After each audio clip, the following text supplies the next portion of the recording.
know about the history of Christmas? Do you have any? I know it's a relatively recent phenomenon. I mean, the idea that you would celebrate a birthday is also very modern.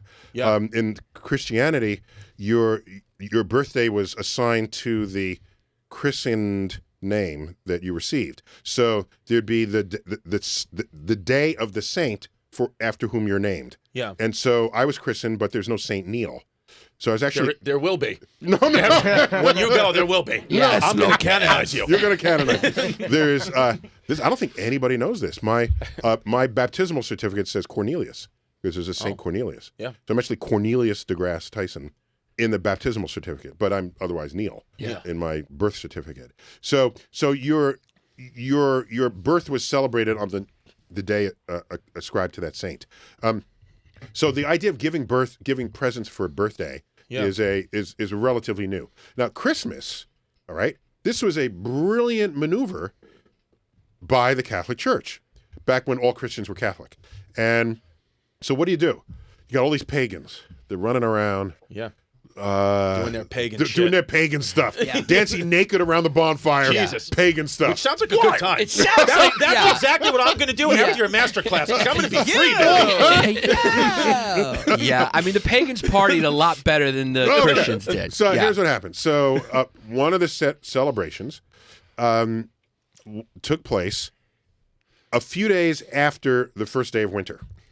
Okay, so today we're around that time, around the first day of winter. Well, what's happening? I don't know if you noticed, but as you approach winter, the sun, the arc of the sun from sunrise to sunset gets lower and lower in the sky as the days go by. Mm-hmm. That's why the sun in the summer sun is very high in the midday. In the winter, it's very low. Shadows are long. The ancients noticed this. As you approach December 21st, the arc got lower and lower and lower. And you're a sun-worshiping civilization. This is some scary stuff, okay? Because if this keeps going, the sun will dip below the horizon and never come up again. That's scary. Yeah. So what do? You pray to your gods, and the movement of the sun slows down. It stops. Solstice, stationary sun. Armistice, stationary arms, okay? It's Latin. Sol is the sun, stis stops. So the sun stops getting lower, and then you begin to notice it come back up. That happens a few days after December 21st. That happens around December 25th. Yeah. Celebrations abound. Now, you want everyone to be monotheistic, not polytheistic. Polytheistic. So, what you do is you co-opt pre-existing celebrations. Smart move. It's a smart move. Yeah. Marketing. Tactical, marketing, strategic, all of the above. Yeah. So you say, well, while the birth of Jesus we think of as a very important event today, nowhere near as important as Easter. Easter, that's the canon right there. That's Jesus dying on the cross for your sins. The fact that he was born is kind of incidental. Everyone's born. He's not really Jesus Christ yet. He didn't do his miracles. He's just a baby. Right. All right? So, but there was still an unassigned holiday.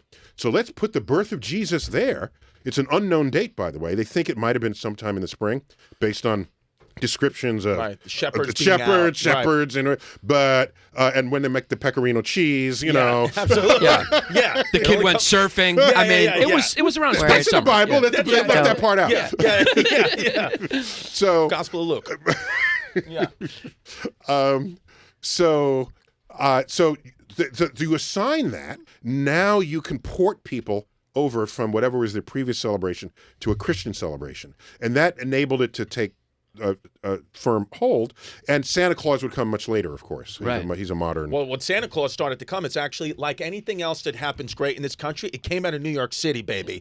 Late 18th century, Thomas Nast. He was a Civil War Union propaganda artist, and he created the idea, the image that we think of as Santa Claus. Yeah, but it was really a Union soldier with toy. There weren't toys. It was like what was it in his sack? It was military apparel. military equipment, and the midnight thing was like Senate is running out of time to re-enlist soldiers. It was a whole I propaganda think I thing. read this long ago, but I've forgotten all about it. Yeah? The NAST Did illustration. we just teach Neil something? I think Yeah, that yeah, just no, happened. wild. Yeah. Wait, and the NAST, I remember that illustration is very textured and rich. Yeah. Yeah, there you it is go. right there. Yeah. It's like totally it. Yeah. Right. I mean, he looks like just a drunk Irish kid. Yeah, Yeah. he does. Well, I mean, that's what's he's a drunk Irish kid. That's But his Lucas. name should be Shawnee Donnelly. Yeah. Yeah. But Shake- there's so often they're traditions and rituals we think are deep and long ago, but no, somebody just invented them.